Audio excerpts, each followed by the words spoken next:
Il massiccio impegno militare su più fronti non fu l'unica caratteristica dell'Atene di Pericle, nel corso della cui dirigenza si accentuò ulteriormente l'evoluzione della democrazia in senso radicale, avviata in parte già con la riforma di Efialte nel 462-461 a.C.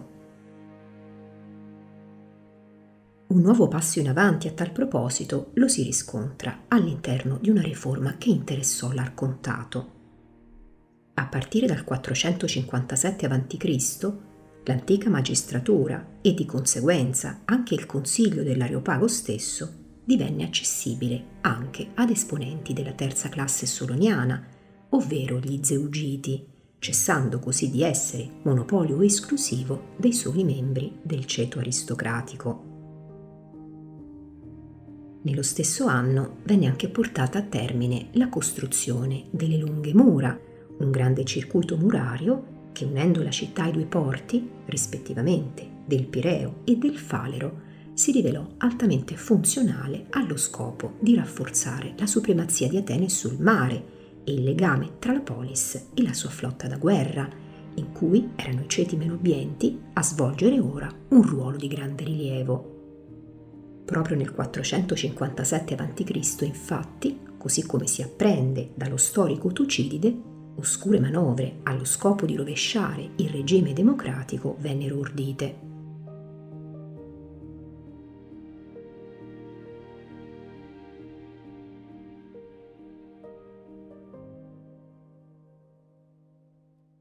Ma la novità più importante è senz'altro l'introduzione del mistos, cioè di una retribuzione corrisposta dalla polis a coloro che svolgevano funzioni pubbliche, sia civili che militari, ovvero uno stipendio.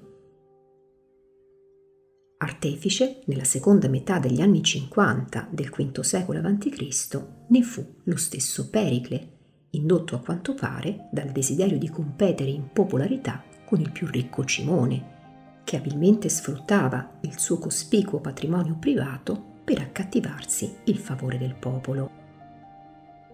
Probabilmente, anche in virtù del grosso carico di lavoro che in conseguenza della riforma di Efialte ora gravava sui membri dei tribunali popolari, si rendeva sempre più necessario per i meno abbienti l'istituzione di una paga giornaliera pari a 2 oboli. E il sistema venne poi progressivamente esteso anche ai buleuti e ai titolari delle varie magistrature, così come agli opliti e ai rematori della flotta impegnati nelle campagne militari. Gli effetti di questa rivoluzionaria innovazione, che non a caso venne vista come una vera e propria disgrazia dagli autori di orientamento oligarchico, sono di ben più ampia portata. Grazie alle paghe pubbliche, anche i cittadini non abbienti avevano finalmente la possibilità di partecipare attivamente alla gestione della polis, che non era più prerogativa esclusiva di chi aveva il privilegio di vivere di rendita.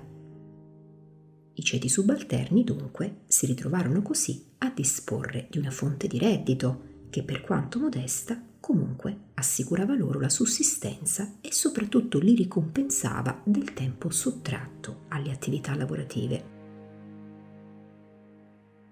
Contemporaneamente si avvertì però l'esigenza di non estendere troppo la cerchia di quanti, godendo dello status di cittadini, potessero effettivamente beneficiare dei vantaggi che il mistos assicurava. E infatti, ancora Pericle, nel corso del 451-450 a.C., fece approvare una legge che modificava in senso più restrittivo i requisiti necessari per l'accesso alla cittadinanza ateniese, prevedendo che da ora in avanti i soli cittadini ateniesi o politai, per essere considerati tali, dovessero avere entrambi i genitori ateniesi e non più soltanto il padre, precludendo in tal modo l'inserimento nel corpo civico e relativi benefici ai nati da matrimoni misti. Ma oltre a istituire il mistos, Pericle mise in pratica un'altra ambiziosa iniziativa, attraverso cui attuò anche una ridistribuzione di risorse pubbliche a vantaggio del demos. Pericle si fece infatti attivo promotore di un programma di edilizia pubblica che si prolungò per diversi anni, programma destinato a cambiare per sempre il volto della città.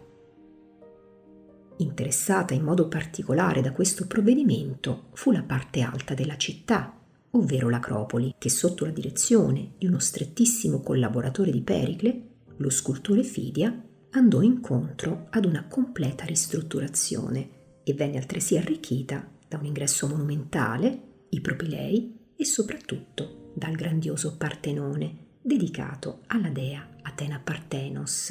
ed edificato tra il 447 e il 432 a.C. sulle fondamenta di un vecchio tempio di Atena distrutto dai persiani nel 480 a.C.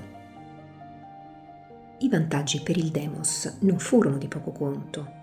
Per quasi 2 decenni il programma edilizio andò infatti ad alimentare una massiccia richiesta di manodopera, assicurando così ad un sostanzioso numero di ateniesi l'opportunità di un lavoro stabile e quindi di un reddito. Gli elevati costi di una politica del genere, che garantiva una fonte di sussistenza ai cittadini, sono tuttavia facilmente immaginabili e se Atene riuscì a farvi fronte fu perché la polis cominciò ad un certo punto ad utilizzare a tale scopo una risorsa che avrebbe dovuto avere tutt'altra destinazione, e cioè il tributo delle poleis alleate.